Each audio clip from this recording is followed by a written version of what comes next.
Hello again, everyone. This is N4NT, Adam with Ham Radio Zone. And what I'm going to do today is show you a video of my shack setup for field day. Essentially, it's a tour of my shack any other time, with a few exceptions to my logging program and the fact that it's somewhat straightened up and clean and the floor's vacuumed and all that good stuff. Not that I'm really expecting anyone outside of the family to come over, but if they do, they're certainly welcome. My shack is right here on the end of my house, and it's very convenient. So anyone that knows me and wants to come over and chit chat and operate a little bit and all that kind of good stuff, well, they're certainly welcome to do so. So I'll give you just the general shack tour to begin with. Over here, there might be a little bit of glare from the light. This is my map of the world with my DXCC award and all that kind of stuff. The QRZ version next to it, and the little red dots. Each time I make a contact with a new country, I just put a dot on it. I've worked all 50 states, but I didn't dot all 50 states. I just dotted the U.S. because I'm tracking countries more than anything on this.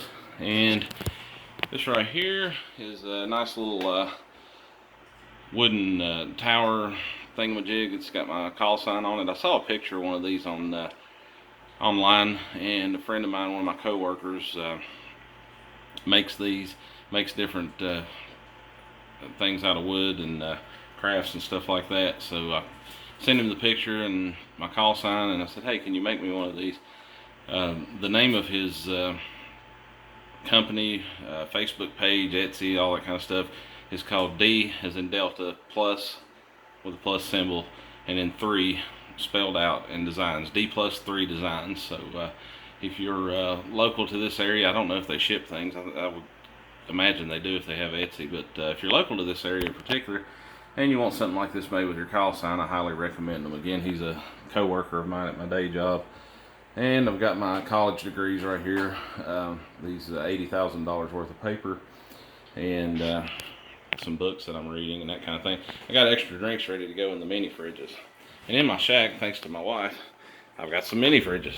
One of them says Budweiser and the other says Coca-Cola, but they actually have Pepsi in them, so I've went against both of them there. But these things are awesome. They keep the drinks really cold. They'll hold like a 6-pack of cans, and oh man, you leave them in there for a day and let them get cold, and it's the coldest drinks in the house. But anyway, back to ham radio.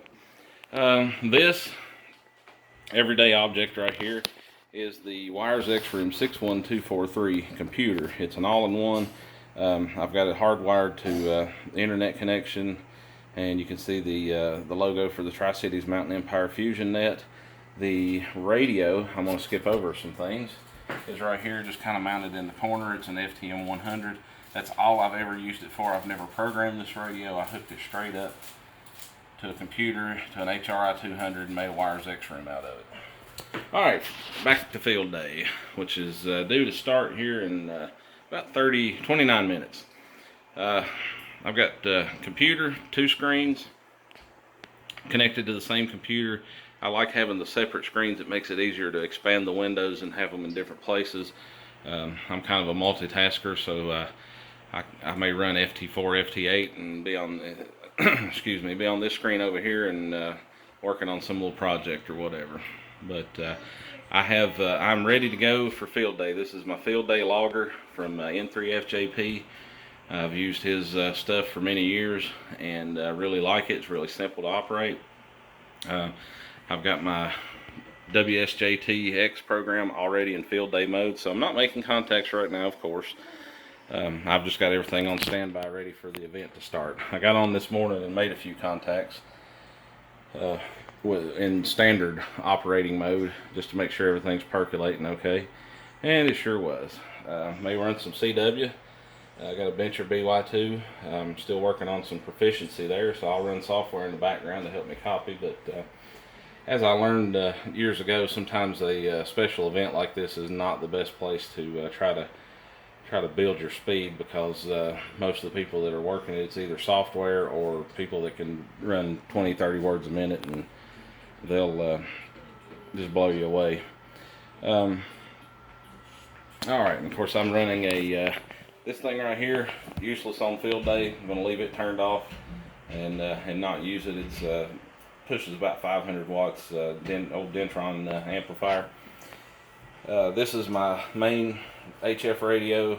I can do HF, VHF, UHF with it. I plan on trying to do a little bit of everything. It's my FT991A. I've got my HT on charge right here beside it, and I am monitoring with this little computer. I'm monitoring the room QSO America, which is 43815. So if you've got Wires X capability and want to give me a shout, I'll be here monitoring it.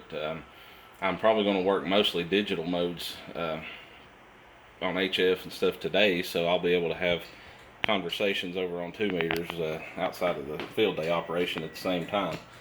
And that's my FTM400, which is attached to that computer running that room. Yeah, I like the I do that and use the HT to talk through it. That way, if I need to go in another room or something like that, I'm not tethered to the computer. And I've got my ATR30 tuner. Something neat that I did just for field day, and you may hear some kids in the background. I'll show you them in a minute. They don't understand the cooking process, so they may come up and bug me for something to eat. But we are working on that. I don't starve them. Something I did for field day, and I do this on my everyday operations also. I keep an antenna chart, as I call it. And I've got one for FT4 and FT8. And basically what it does is it tells me, according to which band, what tuner I want to use. Most of the stuff, my antennas are pretty resonant most places, and that's what I try to do with them. So I can go direct. The little D out there means it goes direct, and just either for field day, since I'm not running an amplifier, I can run the auto tuner and just make it a lot simpler.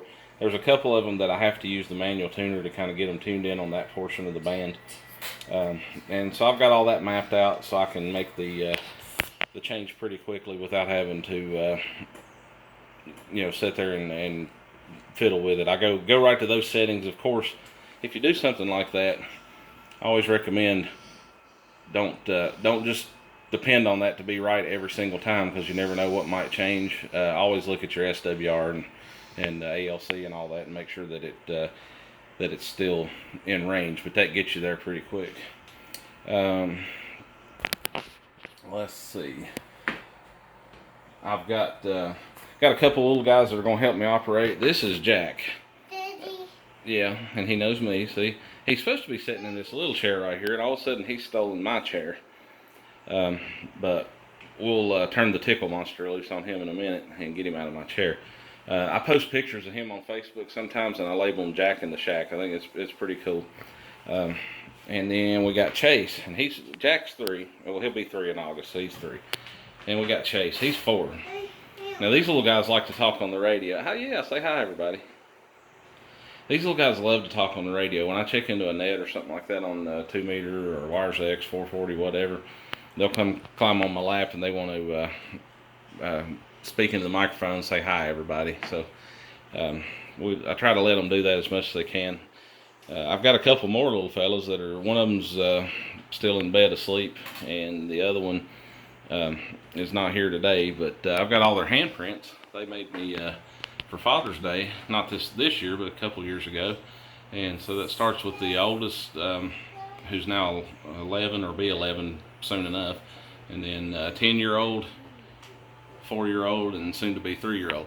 This right here is, if you look up Bristol, Tennessee, if you Google it, if you're not from around here, there's a Bristol, Tennessee, or Virginia. The state line runs through the middle of our 2 cities, and there's these little plaques in the road on what we call State Street, which is basically the double yellow line on State Street is the state line between Virginia and Tennessee, and they have these little plaques in the roadway, and that way you know which side that you're on, and a lot of tourists and stuff take pictures of them.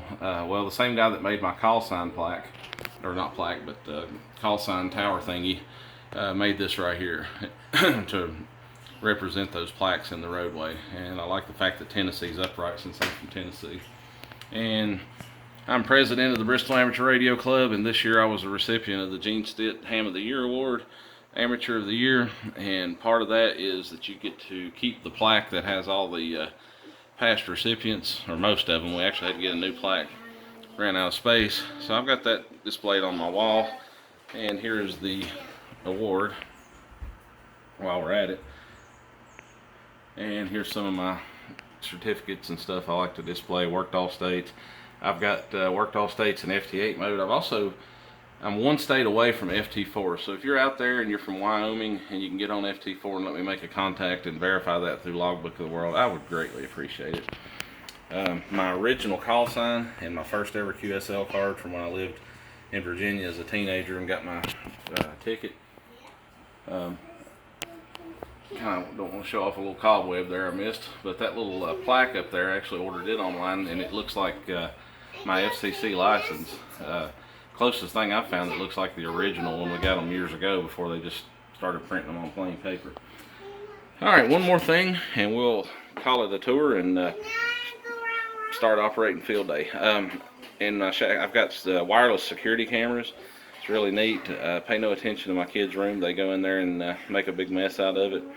But all that's sitting right here beside me. They have sound if I want to turn it on. But probably the neatest thing about these, the ham radio related wise, is that my VHF UHF beams, I've got one turn for FM and one turn for sideband. I just use a TV antenna rotor. It's not a elaborate expensive setup, and sometimes it gets a little out of kilter, but I can pull up my security cameras and see which way my antennas are pointing, so that's pretty cool. Alright, with that, I will sign off for right now. If you subscribe to the Ham Radio Zone YouTube channel, my plan is since we're kind of operating in a field stay mode instead of field day, operating from home, I plan on broadcasting some of my activity on YouTube live. I know with FT8 I'll have the sound included. In my shack, I turn the sound down a lot of times. You may not want to listen to the sound, so you may want to mute it. But what you'll be able to see, this screen right here, and I may even throw the logging screen up every once in a while. But you can see as I'm making contacts and they're popping up and confirming and all that kind of stuff. And then when I do some voice, all right, buddy, hang on. When I do some voice stuff, I'll do that as well. I got the capability that you'll be able to hear me and the other side of the conversation. All right, with that, I'll sign off, and everybody have a good field day.